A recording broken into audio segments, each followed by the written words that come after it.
આજના વિડીયોમાં એવા ઉપયોગી આઈડિયા શેર કર્યા છે કે તમારા કામ પણ સરળ થશે, તમારો કિંમતી સમય, મહેનત અને તમારા પૈસા પણ બચશે અને ઘર પણ વ્યવસ્થિત રહેશે. તો વિડીયો ખૂબ જ ઇન્ફોર્મેટિવ છે, એન્ડ સુધી જોજો અને સારો લાગે તો લાઇક કરજો. તો જુઓ, આપણા ઘરમાં આ રીતના હેન્ડલવાળી વસ્તુઓ ઘણી બધી હોય છે. પોતું હોય કે પછી વાઇપર હોય છે નાના મોટા, પણ તેમાં છે ને આ રીતના જે હેન્ડલમાં જે ટીંગાડવાનું હોય છે ને તે તૂટી જાય છે કે પછી આવતું નથી, તો આપણને બહુ તકલીફ પડે. તેનું પાણી પણ ન નીતરે, સુકાય પણ નહીં. જો આ રીતનું પોતું મેં લીધું છે અહીંયા, તો તેને છે ને આપણે હું આજે ટીંગાડવા માટેની તમને એક સરસ ટિપ્સ બતાવું છું. જો આ રીતના આપણી પાસે બોટલ તો ઘણા બધા કોલ્ડ ડ્રિંક્સના હોય છે ને, તે આપણે લઈ લેવાનું. અહીંયા તમે પાણીનું બોટલ પણ લઈ શકો. અને ત્યાર પછી આ રીતના આપણે છરી કે કોઈ પણ ગરમ કરીને અડધું તેને કટ કરી નાખવાનું, જો વચ્ચેથી.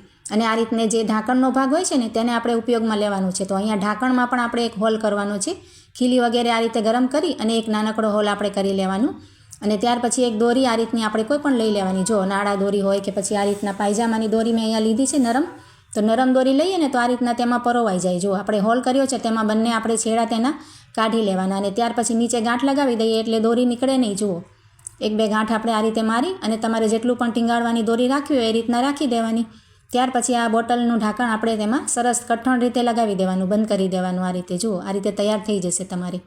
ત્યાર પછી આપણે છે ને આ હેન્ડલમાં આપણે બોટલ તૈયાર કર્યું છે એ પરોવી દેવાનું અને એક મીણબત્તી પાસે આપણે બાળી લેવાની. જુઓ, આ રીતે બાળી અને મીણબત્તીની ઉપર આ બોટલને આપણે રાખવાનું. આ રીતે થોડુંક ઊંચું રાખવાનું, એટલે આપણે પ્લાસ્ટિક છે એટલે ઓગળી જાય, તરત નરમ થઈ જશે અને છે ને તે સેટ થઈ જશે. જુઓ, આ રીતે હેન્ડલ ઉપર તો આ રીતે સરસ સેટ થઈ જાય ને પછી આપણે એક કપડું લઈને આ રીતે જુઓ એને જરાક પ્રેસ કરી દેવાનું એટલે સરસ એમાં ફિટ થઈ ગયું છે. જુઓ, ખૂબ જ સરસ આઈડિયા છે. જુઓ, હવે તમે તેને છે ને આ રીતે તૈયાર થઈ જશે અને નીકળશે પણ નહીં, તમારે એકદમ ફિટ થઈ જશે.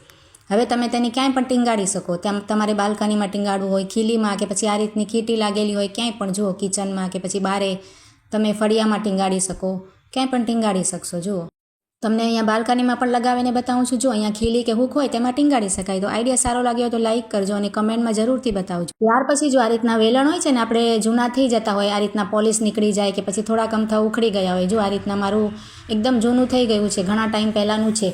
તો આપણે આ રીતે થઈ જાય ને તો શું કરીએ કે એમને એમ પડ્યા હોય ડ્રોવરમાં અથવા તો આપણે ફેંકી દેતા હોઈએ. પણ આજે તમને તેનો એક ખૂબ જ સરસ આપણે તમને કામ આવશે એવો ઉપયોગ બતાવું છું. તો આપણે આ રીતના કોઈ પણ જૂનું આપણે નેપકિન હોય ને, જો આ રીતના હાથ લૂછવાનું તે આપણે લઈ લેવાનું, આપણે વપરાશ ના કરતા હોય એ રીતના. અને જો તમારી પાસે આ રીતના નેપકિન ના હોય તો કોઈ કોટનનું કાપડ, ચાદર વગેરેનું હોય, બેડશીટ વગેરેનું હોય, તે પણ આ રીતના ચોરસ લઈ લેવાય. અને વચ્ચોવચ્ચ આપણે વેલણને રાખી આ રીતે. અને ત્યાર પછી આપણે કોઈ પણ આ રીતના ઢાંકણા હોય ને એમને એમ પડ્યા હોય છે. જો આપણી પાસે કોલગેટના હોય કે પછી પરફ્યુમની કે અત્તરની બોટલના હોય છે આ રીતના. જુઓ, અહીંયા મેં પરફ્યુમની બોટલના લીધા છે. દવાનું ઢાંકણ પણ લઈ શકો આ રીતના. તમારે આમાં ફિટ આવી જાય ને વેલણમાં, તમારે જે પ્રમાણે હોય એ રીતે નાખી અને આ રીતે આપણે જરાક પ્રેસ કરવાનું. જુઓ, સરસ એટલે કઠણ થઈ જશે, તમારે નીકળશે અને આ રીતે સરસ ઝાપટીઓ બનીને તૈયાર થઈ જાય છે. જુઓ, અને આપણે જો અહીંયા બધું કબાટોને સાફ કરતા હોઈએ ને તો આપણે ખૂબ જ કામ આવે ઘરમાં સાફ સફાઈમાં. અને જો આ રીતના ઢાંકણ તમારે કદાચ ફિટ ના આવતા હોય ને ના હોય આ રીતના માપનું, તો તમારે આ રીતના જો રબડ પણ લગાવી શકો. આ રીતે કઠણ એક રબડ લઈ અને તેના 4-5 આટા લગાવી દેવાના. જુઓ, તો એનાથી પણ તમારે કામ સરસ થઈ જશે. જો એકદમ ઝાપટિયું એકદમ કઠણ બનશે અને નીકળશે નહીં. આ રીતે ગમે એટલું પણ આપણે વપરાશ કરીએ ને તો આઈડિયા સારો લાગ્યો તો લાઈક જરૂરથી કરજો. ત્યાર પછી જો આ રીતના આપણે જે શર્ટ હોય છે ને, જેન્ટ્સના હોય કે પછી નાના છોકરાઓના હોય છે આ રીતના. જુઓ, અહીંયા મેં યુનિફોર્મનું શર્ટ લીધું છે, સ્કૂલનું યુનિફોર્મ હોય છે ને તેનું. તમે એમને એમ પણ લઈ શકો. કોઈ સફેદ કલરનું, લાઇટ કલરનું હોય તો તેના કોલર છે ને ખૂબ જ ગંદા થઈ જાય અને આપણે તેને વધારે બ્રશ મારીએ ને સાફ કરવા માટે તો કોલર ફાટી પણ જતા હોય છે જલ્દીથી. તો તેના માટે આપણે શું કરવાનું, જો આ રીતની કોલગેટ હોય છે ને તે આપણે લઈ લેવાની. જો સફેદ કોલગેટ આવે છે ને તે, અને આ રીતે શર્ટ ઉપર લગાવી દેવાની. તો તમારે ખૂબ જ સરળતાથી છે ને બધો મેલ નીકળી જશે.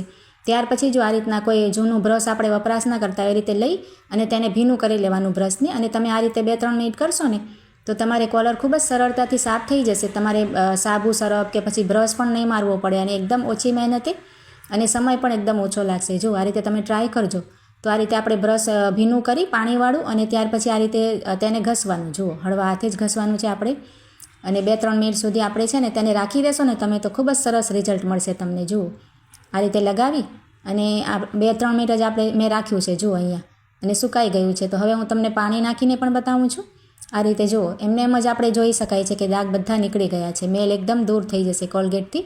તમે ટ્રાય કરીને જોજો. જુઓ, તો અહીંયા પાણીમાં નીચોવી અને પછી હું તમને તેનું રિઝલ્ટ બતાવું છું. જુઓ, પહેલાં કેવું ગંદુ હતું અને આ એકદમ સરસ. આપણે યુનિફોર્મમાં તમારે ના ધોવું હોય ને શર્ટ તો આ રીતે કોલર સાફ કરી શકો. જુઓ, ખૂબ જ સરસ આઈડિયા છે. ટ્રાય કરીને જરૂરથી જોજો. ત્યાર પછી જો આ રીતના આપણે હવે ઉનાળો આવ્યો ને એટલે કોઈ પણ જાતના કઠોળ હોય ને આ રીતે ચણા કે મગ મૂઠ કે કંઈ પણ વસ્તુ હોય ને તો આપણે બહાર રાખીએ ને તો ખૂબ જ તેમાં મટકા પડી જતા હોય છે અને એકદમ ખરાબ થઈ જાય, જીવાત પડી જાય.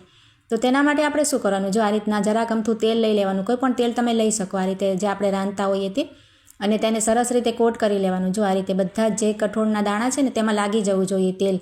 તો આ રીતે તમે તેલવાળા કરીને તેને રાખશો ને આ રીતે, તો ફ્રીજમાં રાખવાની જરૂર નહીં પડે. કોઈનું ફ્રીજ નાનું હોય અને બધી વસ્તુઓ ના આવતી હોય તો આ રીતે મૂઠ કે પછી ચણા કે તમે રાખી શકો. જુઓ, કોઈ પણ એરટાઈટ ડબ્બામાં ભરી અને કબાટમાં પણ રાખી શકાય, એવા ને એવા રહેશે. ટ્રાય કરીને તમે જરૂરથી જોજો. અને આજના આઈડિયા કેવા લાગ્યા તે કમેન્ટ દ્વારા જણાવજો, અને કયો આઈડિયા બધાથી સારો લાગ્યો તે પણ જણાવજો. અને સારા લાગ્યા હોય તો લાઇક શેર કરજો અને મારી ચેનલને સબસ્ક્રાઈબ કરજો. તો ચાલો મળીએ નવા વિડીયોમાં.